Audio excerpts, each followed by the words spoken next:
Hello mga ka-farming! Welcome to Antonio Di Charlie Farm. For today's video guys ay mag-ikot tayo dito sa sagingan. So check natin guys kung meron na bang hinog or meron na bang pwedeng i-harvest. Kasi ang aking dalawang suki guys, isa sa Manila at isa ay nasa Dubai, nagtatanong kung may hinog na saging. So yung suki ko guys ay alam nyo na, dinideliver ko sa mga pamilya nila dito na malapit lang. So ito ay hindi pa, wala pang hinog. Ayan, dito yan sa daanan guys. So mag-ikot tayo.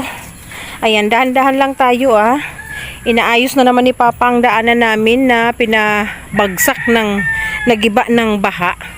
Pero hindi pa guys tumitigil ang ulan. Ayan umaambon na naman and may tubig pa rin. At hindi pa rin siya pwedeng daanan dahil malambot, kaya dito tayo sa damuhan dumaan. So ayan ang aking bahay dito sa gitna ng aming farm. Ayan. So saging ang ating vlog. So dito tayo sa saging. Huwag tayong magpapatok sa ibang prutas. Ayan. Saging na San Pablo. Wala pang hinog dito guys and hindi pa siya matigas. So check tayo. Ikot pa more, vlog pa more habang nasa mood mag-vlog and may time tayo. Ay! Uy, bakit wala na dito? May vlog akong may vlog akong may bunga dito. Ay, na-delete ko na yata, hindi ko na mapa-flashback.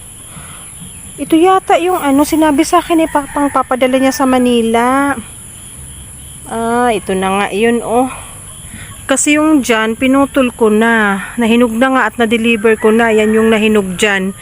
Hinog sa puno na kinainan na ng mga ibon.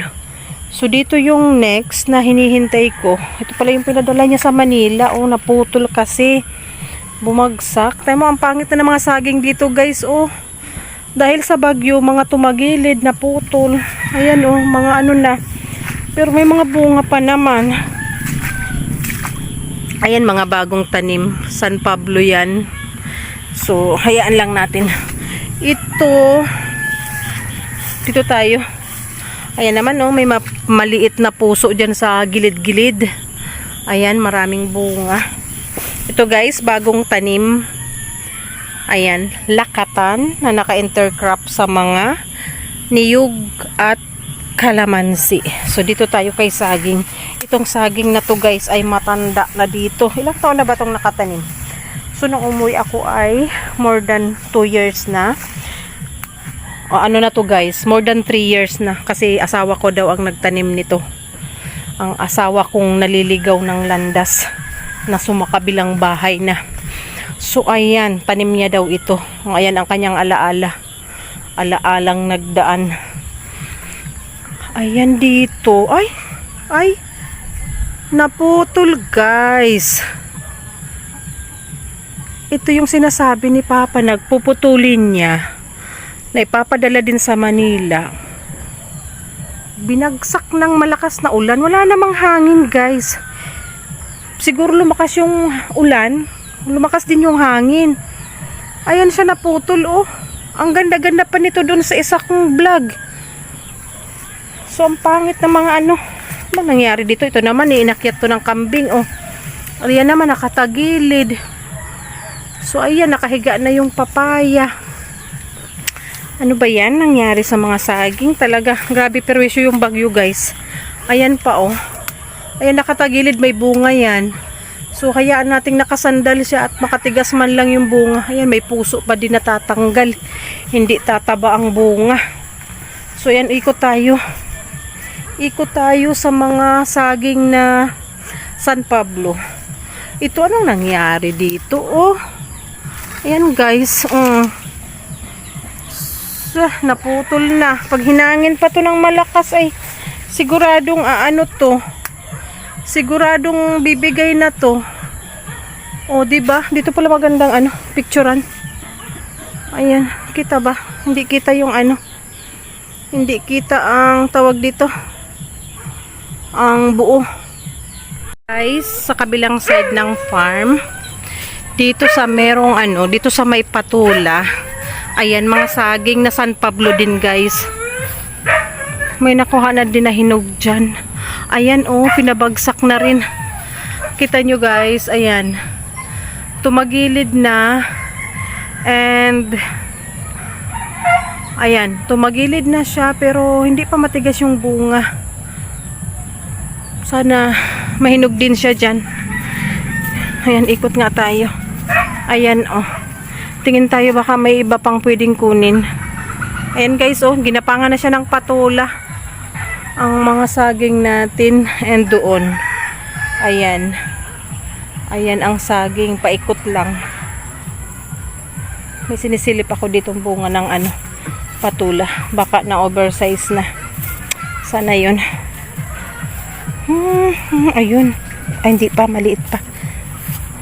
Ito guys, oh, dyan, oh, yung maluwag na yan, dyan kinuha ni Papa yung nahinog.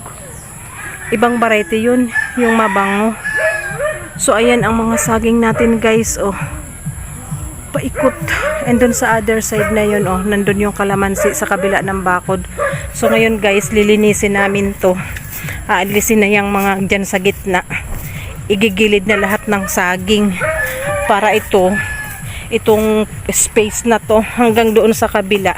Pag ganitong panahon ng tag-ulan at binabaha, tataniman namin ng palay. Kasi dati naman tong palayan guys, nung ito ay meron pang irrigation. Naging upland lang nung nasira na yung irrigation at wala nang nag-manage. So ganun. Ayan, saging is life. Dito rin, oh, pangit na yung mga saging pero nagbubunga pa rin guys. Kahit maliliit yung bunga, ay napapakinabahan pa rin. Nabibenta pa rin. Ito, oh, San Pablo din to. Ito yung mga ordinary variety na madaling ibenta kasi mura. So ayan siya guys. Oh, 'di ba? And dito tayo sa ilalim. Gusto kong ma-picturean yung yung saging ditong nakahiga. Maganda siyang pang thumbnail dito sa aking vlog. O, 'di ba? Ang dami kong chika-chika, 'di ba? Itong ilalim guys, oh, ilalim ng patula. Oh, kita nyo may tubig pa. Ayan, nagkabulok-bulok na ang mga sili. Siling sigang ito guys, oh. Siling sigang. Ayan, kunin ko na. Oh, at mahilig kami ni Nikki sa sili. Sa bawat naming pagkain ay kailangan may sili. Ayan, ayan ang perwisyo ng sobrang ulan guys. Bagyo man or baha or ano lang. Perwisyong totoo. So ayan guys, oh. Pumasok na yung sa ko, ilong ko. Ayan, picturean natin pang thumbnail. Ayan guys. Oh, ayan. Ginapangan na ng mga patula. Kita nyo guys. Ayan, oh. Mga patulang, ayan ang puno niya, oh. 'Di ba nakahiga na?